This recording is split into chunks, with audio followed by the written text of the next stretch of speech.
Beaching is situation where the ship stuck on the coastal area or on the shore area. Okay. Beaching can be called tourniquet and it also can be called accident. It called tourniquet because it do in purpose. Okay, but it can call accident because it not do in purpose. Okay. One example of beaching accident is happened in 2007 at Newcastle, Australia. It involved ship, namely Pasha Bakar ship. Okay. This accident happened because of the bad weather condition. This accident also have caused a lot of lost profit to the company and also negative impact to the coastal environment at the Newcastle, Australia.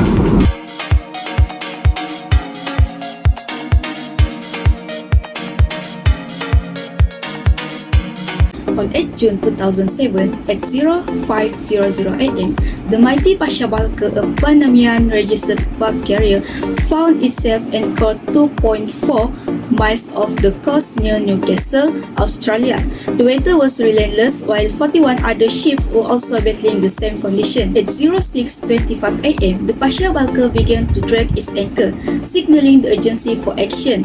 With the weather taking a turn for the worse, the ship's master made a decision to wet anchor and attempt to steer the vessel to the safety. By 08:48 AM, the Pasha Bakar was underway. There were still 11 ships stubbornly anchored nearby, facing the same situation. The master maneuvered the ship away from the treacherous coastline, now just 1.2 miles away, hoping to find a safer course parallel to the shore. At 09:06 AM, with the wind and heavy seas continuing to pummel the ship, the captain opted to change course to a southerly direction. But the ship did not go as intended, and the heading veered southwest instead of southeast. With the weather assaulting the port side of the vessel, the ship unexpectedly started moving westward, close to the coast. The ship's main engine was revved up to assist the turn into the wind, but it seemed relentless. At 09:27 AM, as the ship edged closer to the coastline, VTIC, which is the Vessel Traffic Information Center, prompted an offer of assistance. However, in an act of determination, the captain declined the offer and instead attempted a turn to starboard. By 09:48 AM, with the situation growing dire, the captain finally requested assistance, realizing the imminent threat of grounding.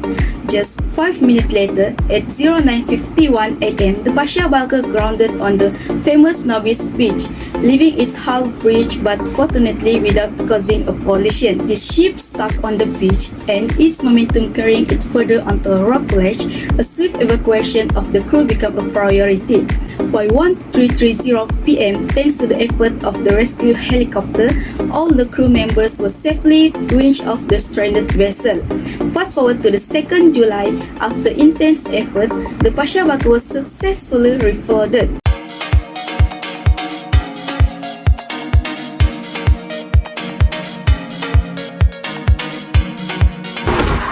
For the next part, I will explain about the factor of the beaching of Pasha Bakar.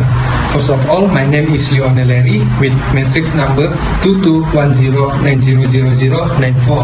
So, to begin, there are three factors which are several weather condition, anchoring procedure, and lastly the bad decision making and communication, which is directly contribute to this incident. For the several weather condition factor, at the time of the incident occurred, the region was experienced a powerful East Coast low pressure system. The low pressure system occurs whenever the wind channel enter the low barometric pressure, and as the result, it will generate strong wind and heavy rain. In this factor, it can be highlighted that the storm intensity during the moment make the Pasha Balker into very challenging position.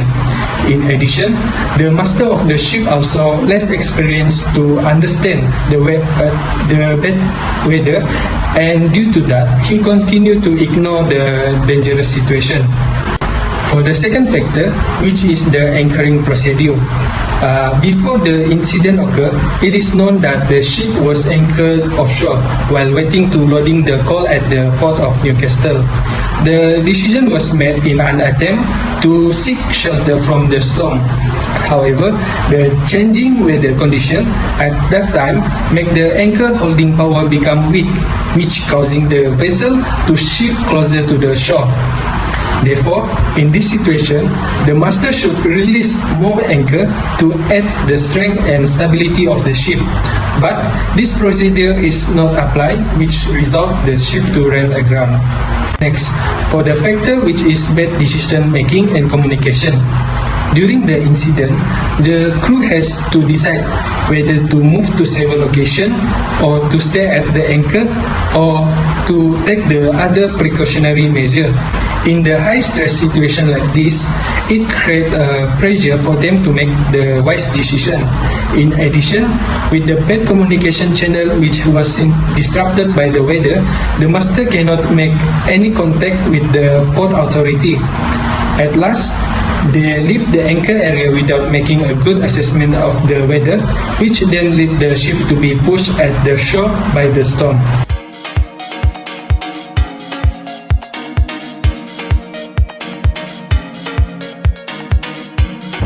Hi, my name is Nur Hikmah Idayu binti Ismawi. I'm from BMLC. Today I would like to tell you guys about the impact of Pasha Balker. There is 3 impact on the incident. The first one is salvage operation. Second one is impact to insurance parties. And the last one is environmental impact. So I will tell one by one about the incident. The first is on salvage operation.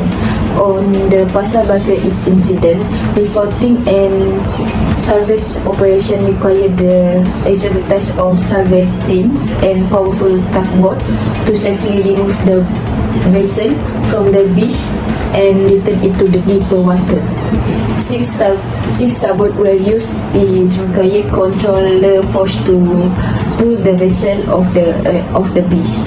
The incident impacted the various agencies, including the Australian Maritime Safety Authority and New South Wales Maritime Salvage Company, Environmental Agency, Port Authority, emergency response teams, and government agency. So second is the Pasha Balker stranding on the Naubish Beach cause significant losses for insurer party, who will be responsible for compensating affected parties. The insurance company will take over Pasha Balker's role, covering the estimate cost of Australian dollar 1.8 million for the salvage operation. This amount cover labor, equipment, security, tugboat, helicopter hire, and response personnel service. And the last one of the impact incident is environmental impact. The Pasha Balker aground on popular beach in Newcastle, Australian, cause significant environmental impact. The grounding also caused erosion of the ship's hull, machinery, and salvage equipment, altering the natural landscape of the beach and causing property damage to nearby structure and facilities.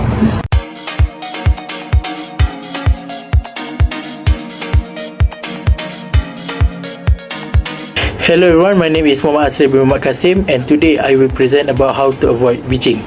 So the first and the most common ways to avoid beaching is to assign a lookout. So as a lookout, a lookout is a person assigned to watch over a specific sector and report whatever they see or hear to the officer of the deck. Now, the effectiveness and alertness of lookout plays a significant role in the ship's safety and efficiency. The lookout must diligently and attentively perform the crucial work of spotting, recognizing, and precisely reporting any items inside the allocated sector to the relevant authorities. Now, in order to maintain the safety and security of the vessel and its crew, this crucial function necessitates that you carry out a number of basic duties and follow a set of rules. Now, a competent lookout must have the ability to interpret data. Now, for instance, if a vessel has a short draft and rides too high in the water, that could indicate that it is traversing in shallow waters. Now, another possibility is that the boat is too light and does not move enough water. In addition to that, the vessel is likely approaching a shallower area if the water suddenly turns from a dark to light tone. Now, the second way is to update our navigational chart. So basically, nautical chart is a map that shows how the seafloor and coastline are organized. It offers information on the depth of water, the position of navigational hazard, the location and features of navigational aids, anchorage, and other features. Now, the ways of navigational charts being updated is being divided into three sections, which is by weekly notice to mariner, cumulative list of notice to mariner, and lastly annually summary of notice to mariners. Now, for weekly notices to mariners, the notification which the Admiralty publish every week includes updates to charts and a number of other publications, including the Admiralty list of light and radio signal and the Admiralty sailing direction. Now, forward to cumulative list of notices. Each year, these are released twice, which is in January and also in July. They serve the primary function of listing all Admiralty charts in current edition along with the serial numbers of notices affecting them that been published in the past 2 years. By comparing the onboard chart to the cumulative list, it is possible to determine whether any revisions are still missing from the chart. Now, lastly, the annual summary of notices to mariners is a compilation of all temporary and preliminary notices for the preceding year. They serve as a quick and practical resources for figuring out which interim and permanent modification are appropriate for a certain chart.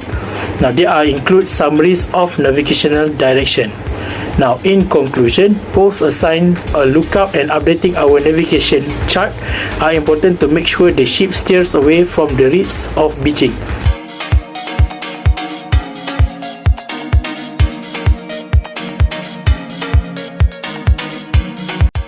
The first convention is SOLAS. In the case of Pasha Balka incident, SOLAS regulation could have prevented the ship from stuck at the Nobis beach. SOLAS covers things like ship stability, safety gear, fire protection, and navigation tools. With the right tools and plans, the crew could have avoided running aground during the storm. The second convention is STCW. If the crew had the right training from the STCW, they would have been ready for the storm. Skilled sailors can make smart choices, handle the tough situation, and react quickly to the emergency. The third one is CORLEX. The Pasha Balka incident occurred during the severe storm, which likely affected the ship's maneuverability and visibility. Adhering to the CORLEX is crucial in such a situation to prevent collision with other vessels and to take appropriate action to avoid running aground or drifting toward dangerous area. The last one is ISM code. By following the ISM code could have helped the Pasha Balka Shipping Company make a smart decision about sailing during bad weather. They could have figured it out like, is it safe to stay in port or they need to leave before the storm gets really bad.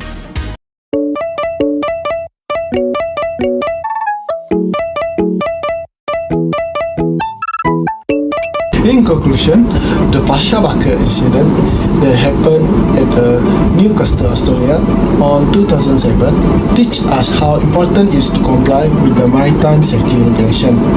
Bad weather, bad decision, and communication problem can cause this incident happen. To avoid such incident like this happen again, we need to have good scout, accurate map, and follow safety conventions such as SOLAS, STCW, COP, REC, and the ISM COP. Learning from this, we can must focus on safety, protect our sea, and work together to better monitor the weather and prevent future incidents like this happen again in the future.